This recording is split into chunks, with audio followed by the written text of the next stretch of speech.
Howdy, this is Lee with 82 Gaming 12, and we're starting a new simulation playthrough solo, and this is going to be using fighting formations, and we're actually using a scenario out of the Battle for Kharkov game, which is an add-on to the Grossdeutschland Motorized Infantry Division game. So I know I'm pronouncing that wrong. Grossdeutschland. Deutschland. So anyways, game designed by Jensen. However, the Kharkov is Bryan R. VanNortwick. So, and that came out in 2018. The original game came out in 2011. Both are GMT games. So this kind of gives you a pulled out view of my setup here, what I'm using there, and so forth. So, but this is a scenario, let's see here, 16. Let's set this off here. So if we come over here and we look at scenario 16, we'll talk about that. But before we get started, let's talk about our sponsors. The first one is we've got Chessex, okay, which produces dice, okay. Polyhedral 7 dice set. Okay, so you can see that this set here is all solid yellow color. Okay, and these dice are made in Denmark, and you can reach Chessex at www.chessex.com, and there'll be a link there for that below the video. So, and the other sponsor we have is this Pro Mat deck protective sleeves, and this is a gaming set for gaming cards. Okay, and there's 50 in this pack. Protective sleeves, ideal for tournament gameplay, professional play sleeves, smooth shuffling. So this was $2.99. Don't remember where I bought it. Probably a game store, comic book store. So you can find out more information at www.ultrapro.com. So they've also got a phone number here that you can call. So more information about that. This is great for if you got cards. I've got cards, and there's cards used in this game. But if you want to protect your cards, these sleeves are really ideal for that. I've actually used some of these in the John Butterfield D-Day series because you use those cards, you know, so much. I was trying to protect them from getting wore out. So those are the sponsors. So, okay, let's talk about this scenario. I'm gonna hook back up here. Make it a lot more steady. Talk about the scenario. As I said, it's scenario 16, and the title is Tigers. Okay, go ahead and put that out here. Let's see if we pull. I think I've pulled back all as far as I can here. It's thinking. There we go. But I got the stinking light here.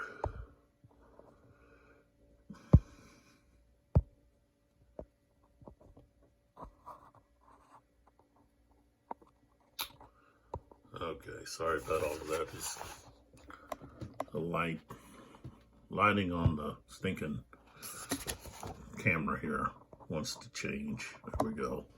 Okay, so we've got outside of Bogodukov, Ukraine, 9th of March, 1943. So, got some information there about what happened and so forth. Talking about the turn, starts on turn 7. Sudden death starts at 12. Sniper is the Soviets. Initiative pawn starts 4 for Germany. You got the VP markers. There's not available here. Order cubes is random. I've already rolled for that. Command radius, 3 for the Germany. Soviets only have 2. Air support starts with Germany. Asset cards, 2 for Germany, 3 for the Soviets. I've already put that down. Soviets have the fake card, and when the game ends, the winner is decided in control of the most objectives. So let's take a look at the objectives. They're at the north end of the map. The north end is down here at the bottom. So you've got these hexes here. Oops, hexes here. Marked in, outlined in red, okay, and they're just across the map here. There's actually there's 5 of them, 2 here, 3, 4, and then 5 over here. So that's the 5. Okay, the Germans start on the south end of the map over there. And I've already put down the Soviets. They've got 6 entrenchment counters, and I put those out there. And let's talk about the units. So we've got, for the German forces, they've got 8 platoons of grenadiers. They've got a platoon of machine gun 34s, 4 command markers, and a platoon of, or company of Tigers. And I'm actually split them up. So we've got the individual tanks out there. So, and spread them across the map here. Take a closer look at the Tigers that are out there. So there's a tiger, there's a tiger, there's a tiger over here. And so that's where they're at. Now, talking about the Russians, let's pull back here and take a look at what they've got. Okay, so they've got 3 rifle platoons, a submachine gun platoon, a Maxim machine gun platoon, 2 mission commands, 6 entrapments. I'm not using the sighting markers since I'm playing solo. We've got a single T-34-76C. We've got 2 76 millimeter anti-tank guns. We've got a 37 millimeter anti-tank gun, and then we've got an 85 millimeter anti-tank gun. And reinforcements, we've got 2 T-34s and a KV-18. Those are individual tanks, and they bring a mission command marker with them. So that's the units.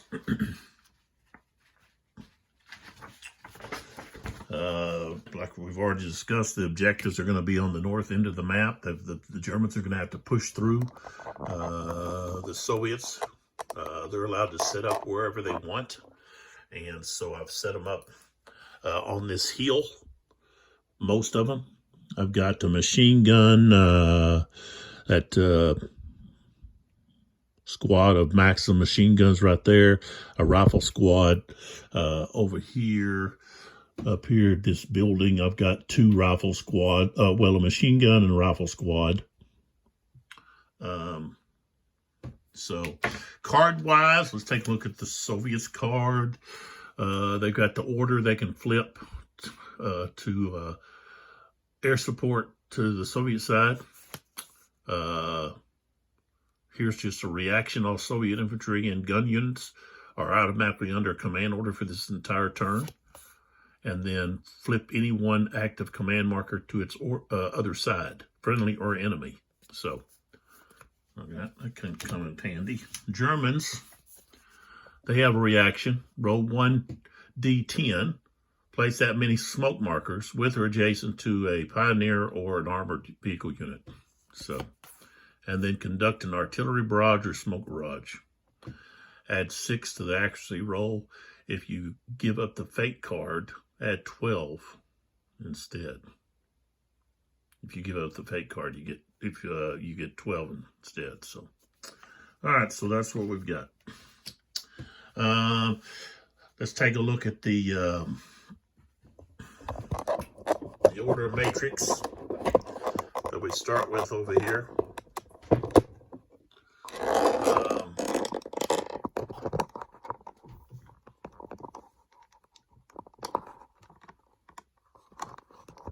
Sorry.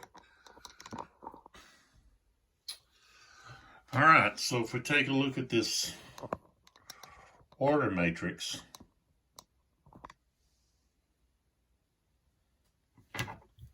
we've got a 10, which is divisional support. We've got a 9, regiment support. We've got 7 for sniper, 2 assaults, which is 5. 1 for rally, which is 4. Well, see, these are different, but I can't read that just on the German side. These 3 assaults represent the sniper for the Russians. Then we got 3 3s, which is move for Germans, fire for Russians. And we've got 1 asset. That's an asset on either side. So, and we've got the commands available over there, and then over here with the Russians. There's our the fate card here. And the initiative marker is on 4 on the German side. And so that's the introduction to this new video series I'm doing over fighting formations. Grossdeutschland Motorized Infantry Division. And we're actually doing one of the scenarios from the Battle for Kharkov. So, very interesting.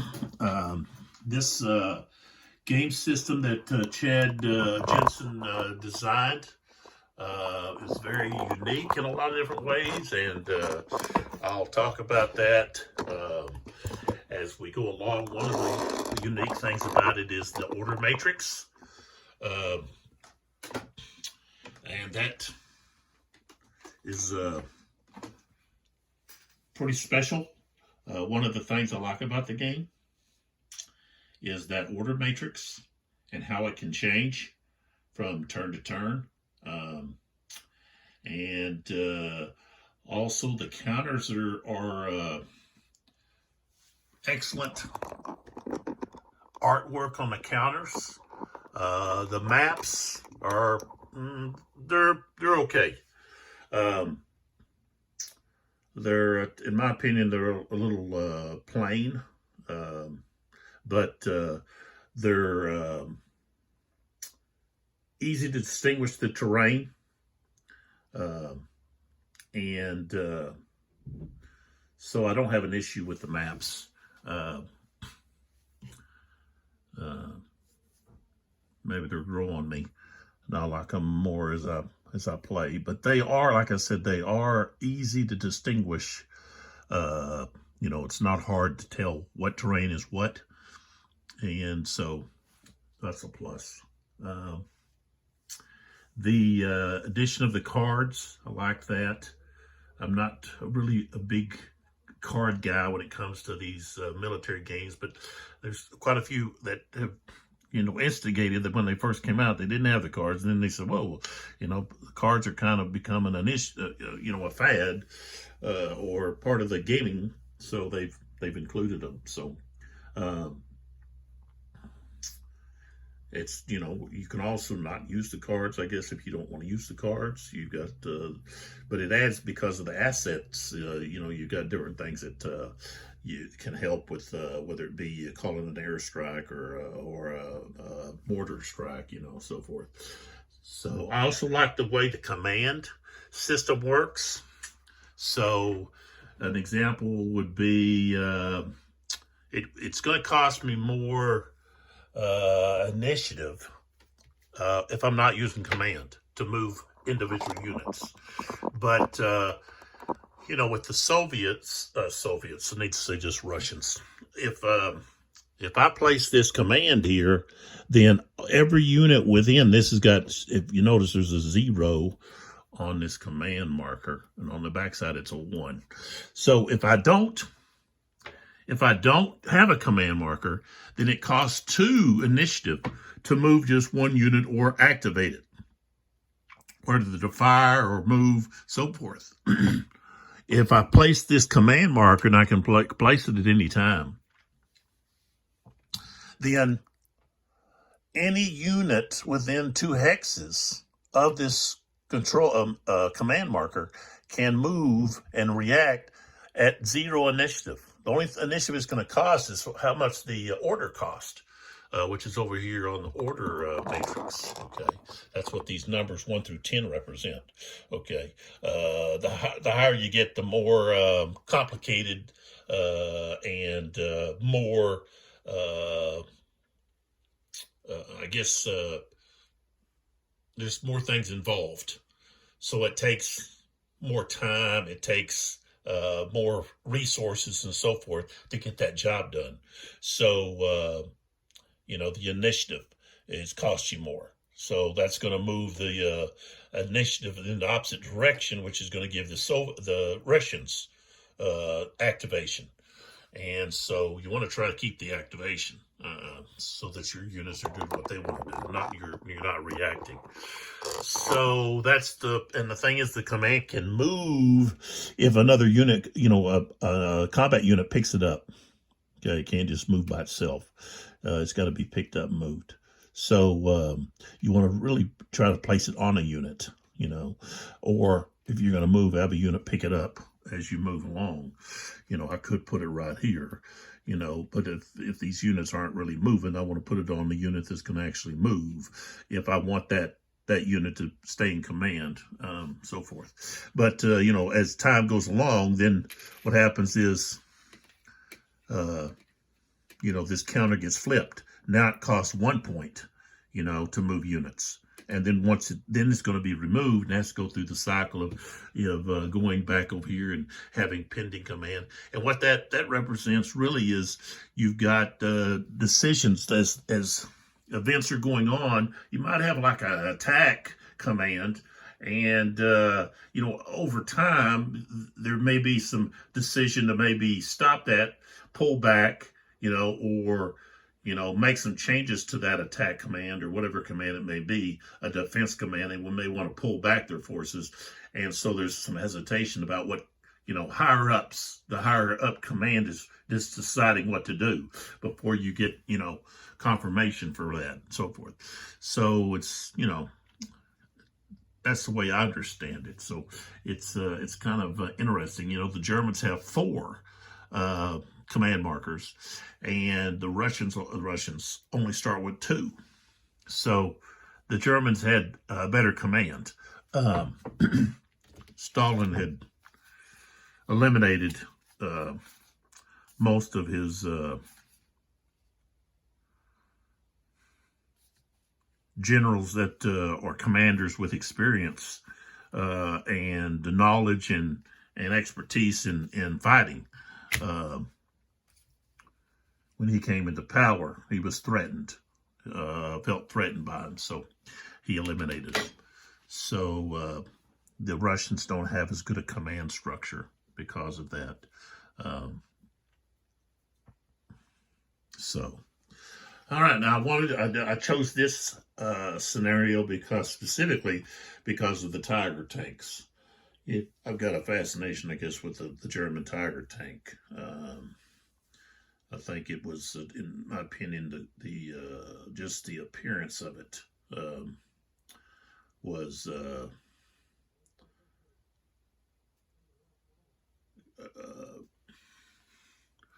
oh well, it was I guess could be frightening because of its strength and its gun and the strength in its gun, and also the strength of its armor. And so it was kind of a feared tank. Tough tank to crack. But I think it's got a very I guess interesting profile silhouette.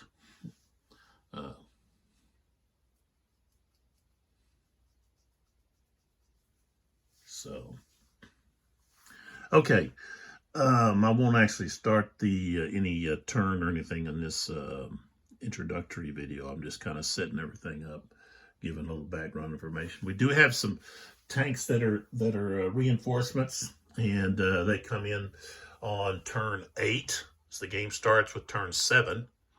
So at turn 8, they come in, and they come in down at the bottom or the north edge of the map down here. Let's move this back here. So down here along this edge here, anywhere where you've got this southern border here, this red border here along the edge is where they can come in. We also have this railroad track that cuts through the map. So, okay, we don't have a lot of, I guess, blocking terrain, besides the hill is blocking if you're on one side or the other. We do have the woods, which is blocking. Buildings are blocking. The rough is just going to be a hindrance of 2. The fields, these big fields here, are going to be a hindrance of 3. Don't have any marshes. Got a lot of open ground. Buildings, obstacles for line of sight. So I think that's about it. We can, I guess, get started in the next video. So I hope you join in and take a look at these videos as we play through scenario 16. And like I said, this is in the fighting formations, Grossdeutschland divisions, battle for Kharkov. And they're working on play testing for the 29th Infantry, for Fighting Formations 29th Infantry. And I'm going to take part in some of that. I received some information about that. I think they had a few quirks with the vassal. I'm doing the vassal instead of the print and play. I didn't want to mess with the print and play. I just wanted to do the vassal. I thought it'd be easier. So I might make some comments about that as I go through this. I'll probably be playing that a little bit as I'm doing this, since I'm getting the rules down and everything. Because I did I think I did a video on maybe part of scenario, the original, to start the 0 scenario that's in the original game. And I think I have some videos I think I did of that, which I don't think I wasn't able to finish that scenario. I've had a couple of videos that got interrupted, whether I had to go out of town or something else was going on, and I had to take it down before I finished. So, but we'll get started with a video here. Maybe later, maybe I can get one in later today or tomorrow. we'll see whether or not I have time for that. But I wanted to just do this introductory video so that that takes a lot of that out of the way, and the next video can just go right into turn the first turn, which is actually turn 7 on the track, and we can just get going with this. So join in, learn a little bit about fighting formations. You may decide, hey, I need to get that game. Or, you may say, well, I don't think that's for me. And that's what's great about looking at these videos. You see someone actually play the game. You see how it works. You see the components. You see how the system is, the combat, if it has cards, the cards and so forth, how it all works. There's a lot of unique things in this game. As in the combat, the way the combat is handled is unique, and I like it. I like the way that the combat is handled. And you've got these little counters. You call them tokens or whatever for the combat. When units take hits, then you pull out one of these and you find out what has happened. So instead of rolling a dice against a chart, you're just pulling from a cup with these counters in it, and it lets you know whether one side is for armored units and the other side is for morale units like infantry. Okay, and also could be anything that has like a morale and so forth. So, but that's pretty interesting. So we'll talk more about that as well, and some of the other intricacies of this game. The Battle of Kharkov came with a lot of new counters.